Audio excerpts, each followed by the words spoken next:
So I'm at Motostrano with the founder, Joe. How's it going? Good, how are you doing? I'm awesome, man. And you have the widest selection, perhaps the only selection of these M1 bikes that I've seen in the United States outside of Interbike for, late 2014. So we're mid 2015 right now. And, I imagine you're like one of the experts on these. And I was hoping you could give me kind of an overview. Yeah, we're, kind of into European type products, definitely German.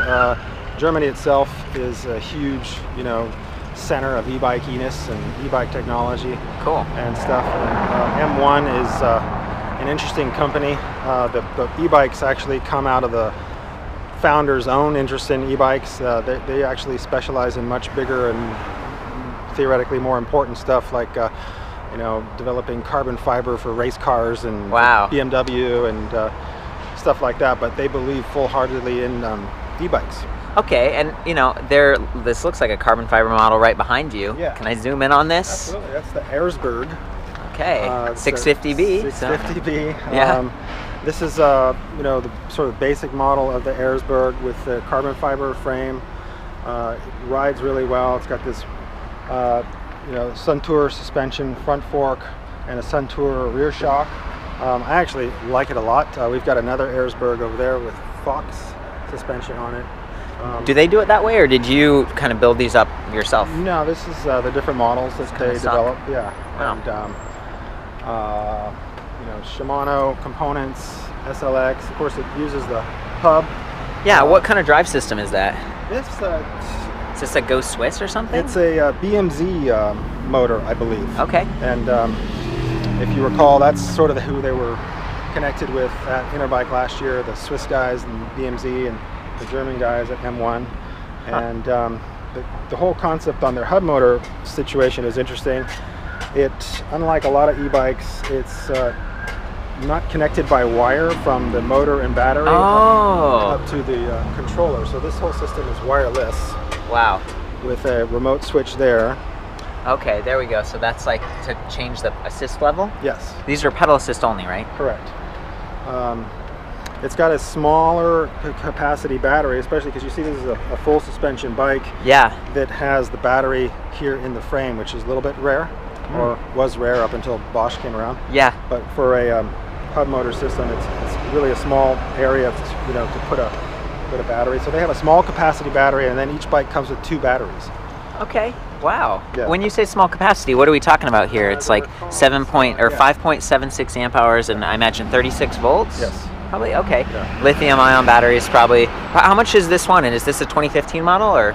This is a 2014 model. I think it's a carryover also from the 2015. I think it retails for right around $6 grand. $6 grand. So we're talking really premium stuff here, and I think I weighed this was like 37 pounds or something. Super lightweight. Yeah. Really lightweight. The carbon fiber and stuff. One of the things that I hear as far as full suspension bikes go is reduce the unsprung weight, and of course this does have a hub motor, but is it gearless direct drive hub motor? It is gearless. It's super quiet and probably really durable. Yeah, totally. I mean, I looked at the specs on it a little bit, and BMC's talked about it. It's a really nice motor. Yeah. And the battery system's great too. A lot of batteries, first of all, it's just simple to take it in and out. It's a magnetic connector there. Cool. It's like the EnergyBus standard. Yeah. That's sweet. Yeah. A lot of manufacturers, I find, don't take the trouble of putting a handle onto their batteries. Oh, yeah. And so you might then drop it easily and dent it if it's made out of aluminum, as some are. But this is, the plastics on it's really good. A lot like the Bosch motor or batteries, which I've dropped those before, and they hold up pretty well without denting and stuff. Okay. You want that. Very cool. Yeah, and this really blends in, and this doesn't stand out as an electric bike very much. And I imagine if you're going off road on trails and stuff, it's nice to kind of be stealthy. Totally. What's the top speed on this model here? 20. This is 20 mile per hour. Okay, standard Pedelec. Yeah. These are, I think, all there's one. I think that guy will do about 28. So this one over here. So this is a Speedpedelec then. Speedpedelec, yeah. And I see it's like the price on that one. It looks like 8,000. A little higher, yeah. A little bit higher. A little bigger motor. Wow. Still super light. Yeah. Dimensionally, it's the same size motor, at least on the exterior.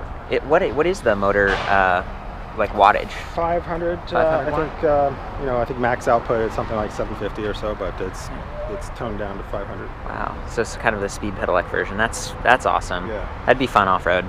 Very fun. Super fun. I mean, you really feel the carbon, and it's very few carbon full suspension e-bikes out there right now, and these guys did it. And actually, one of the other selling points that they talk about is because of the whole wirelessness. Yeah. Basically, all you need is a rear wheel. Okay. To convert it back to a regular traditional bike. Yeah, just swap the battery out, put a regular water bottle in there. Yeah. Oh, that's a great point. I wasn't even thinking about that. It's a two for one, and that's something I never thought about either. Because we don't talk about that much, but it is a two for bike, and it rides great as a regular bike. And it seems like we've looked at two of these, but I'm also seeing a third bike here, a fourth bike there. How are these different? They're hardtails. This guy is a 29er hardtail, still going with the carbon fiber frame. SRAM components. This is a 350 watt motor. Oh, okay, so it's kind of a step down in terms of power. This is your standard 29er hardtail. Makes for a great commuter. Makes for a great, personally, I'm a hardtail guy, so less is more. Okay, and then maybe we're almost to like the big one here, right? But so how about this one? I noticed it's got like a double down tube thing going on. Yeah, this is what they're actually famous for, this frame in Europe, but it's the Magma.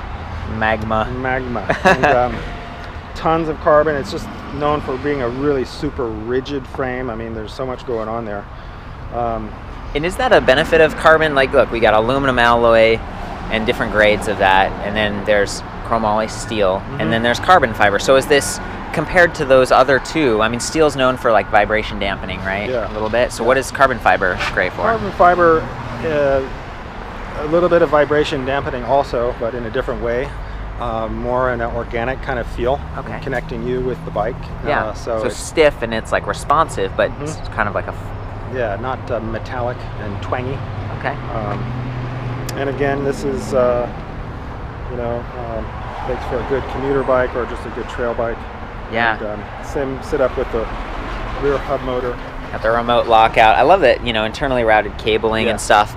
And that's for your brakes and for your gear shifting, because again, is this wireless? Yes. This one. Okay, so they have another model that we had for a while, and I personally liked as well. It's very similar to this hardtail, but it's a single speed. So it's the same setup, and it's just like no gears, nothing, just hydraulic brakes, and just fun, and just like a cool little curb jumping tool, And still mountain, so it's like the hardcore, like basically still mountain single bike. Speed guy. Wow. Yeah, and still carbon too. And there was one that split in half. You were telling me about. There's one that they kind of built up for the type of jet setter who's got his own yacht or personal plane who wants not a folding bike and not to deal with all the folding stuff, but just hardcore. Split it just comes right in half. But split it in half. That's probably a lot easier to pack into a suitcase thing or whatever. Stick in your back of your plane or helicopter, or whatever you got. Okay, and now on to this one. I've actually ridden this at Interbike briefly, and it's like the M1 Spitzing. Just high power, high speed. Like, maybe give me your take on this bike. These are one of those danger bikes. Beyond beyond the limits. Definitely, this is the R-Pedelec bike, so it has a top speed of about 40 miles an hour. Wow. Absolutely not road legal. Okay. Although I don't, people use them in various ways. Just glue some turn signals to your shoulder, dude. You'll be fine. You can do that. But for real, probably off-road only is the.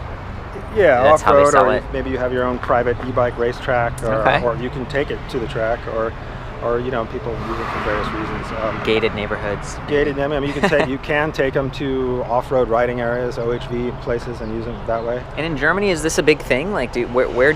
I'm not from Germany, so I have no idea where you would go. Like into the forest or something. Yeah, I mean they've got forests everywhere. Little towns and villages. You fly over Germany, you see these little manicured forests. Nothing with like castles. With castles and little ponds, and there's actually people who take care of those forests. There's I forget what they call them in German, but and there's awesome little car trails and stuff. And plus there's access to mountains in Switzerland. So how heavy is this bike? Like, it's obviously bigger. It's bigger. It's not heavy. I mean, it's get your scale out, it's, I would say, maybe in the 50-poundish range. Because that's pretty amazing for something that can go so fast. And you know, people often on YouTube or whatever, they're like, "You just get a motorcycle if you're going to spend that much money." But we're talking something that's loud, that's heavy. Sure, you could get a zero motorcycle, but that's still a lot heavier than something like this, which, you know, changes how it handles. How it handles, how you handle it. I mean, this is something you could still throw in the back of your car. It'll fit in the back of a Tesla. Oh, nice. You can fit 2 of these in the back all of a electric. Tesla. You got your little solar panel base station in the woods, charging your stuff up your little garden drones. Totally. Doing a garden, your virtual reality headset. I like it. and it's carbon fiber, so that's, you know, you got this massive frame that they've built into it. Yeah, totally. Look at how like wide that is. Yeah, this definitely shows their F1 carbon fiber building expertise. Looks like through axles. Right. Well. Is this one wireless, or it looks like? This is not wireless. This is nice, big, heavy-duty wires, which I think are nice for you know, off-road purposes.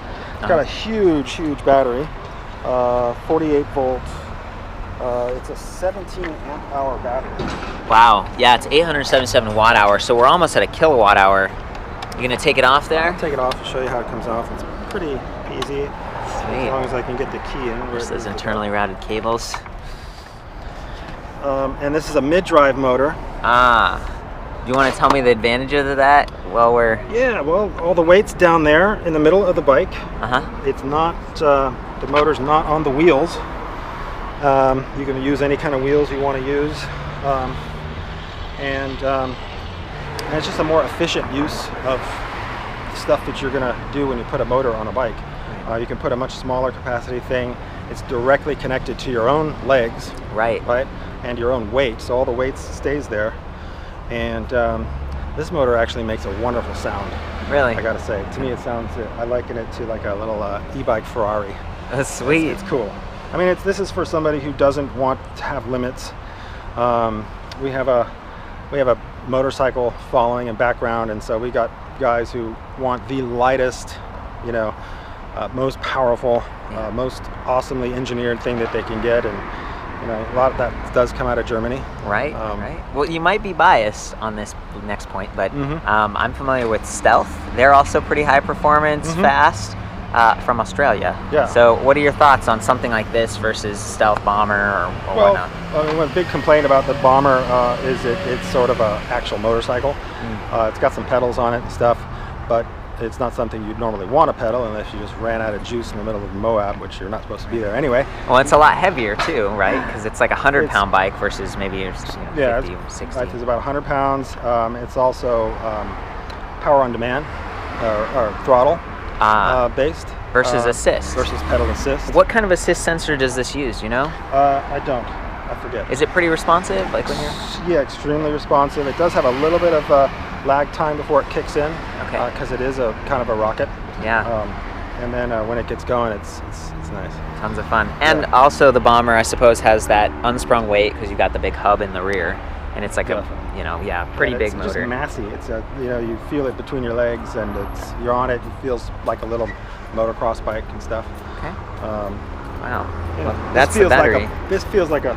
You do notice on this too. You notice this kind of tapered top tube or whatever you want to call it, but it's not quite as big as like a scooter or anything like that. Yeah, it's not as boxy. Yeah. Really nice battery.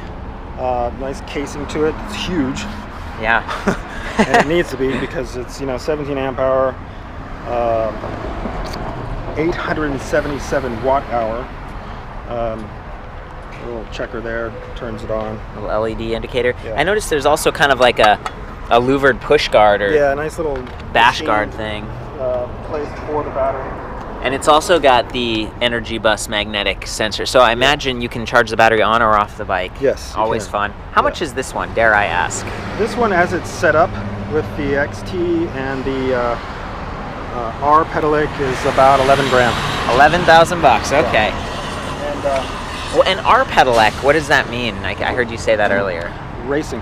Racing. Okay, because I've heard S-Pedelec, Speedpedelec. Yeah. So this is racing bike. Yeah, this is high performance. You know, this is Fox stuff. Probably got the CDT. Some of the best coming out of Europe. You know, we have stealthy military organizations and governments looking and testing this thing out and buying them and stuff. And then we have people who are using them even for some commuting business. Maybe not the R-Pedelec. You know, you can buy it actually in Pedelec and S-Pedelec. Okay. If you like, it's basically the same bike with the same motor, just with more legal speeds. Okay. That's always good to know, because so you've kind of got options. Yeah. There's 3 different levels there. In fact, they're making a low-step commuter. Oh wow. Version with the same mid-drive. We'll be getting those in as well. And is the benefit, again, it's still going to be expensive. Maybe you aren't going to have that racing top speed. Are those ones 28 mile per hour, or are they? Okay, so you're kind of getting a Speedpedelec that's street legal, that looks awesome with a huge battery. And the mid-drive. Yeah, massive range, German technology and design, and high performance other stuff. You know, maybe just not that huge top speed. So the shout out for you guys, Motostrano, we're in Redwood City, California. You also have a satellite office in San Francisco, and you have a bunch of these, so people could maybe, you know, come and look at it in person, try it out. We can go. The fleet back here is all demo. This is, you buy it. You can maybe watch me going up and down the street on it, but it's not. You know, it's like buying a motocross bike. It's not legal to ride, but we do demos. We have a little riding area. We take people. We can go off road. These are actually also can be rented. Okay. Wow. You can take them anywhere you want to go and have a blast. This would just be a ton of fun up in the kind of the hills, the Santa Cruz Mountains and stuff nearby, because you do rentals. So thank you. Yeah, this is really cool, Joe. Sweet. Appreciate it. Thank you. Thanks for coming out.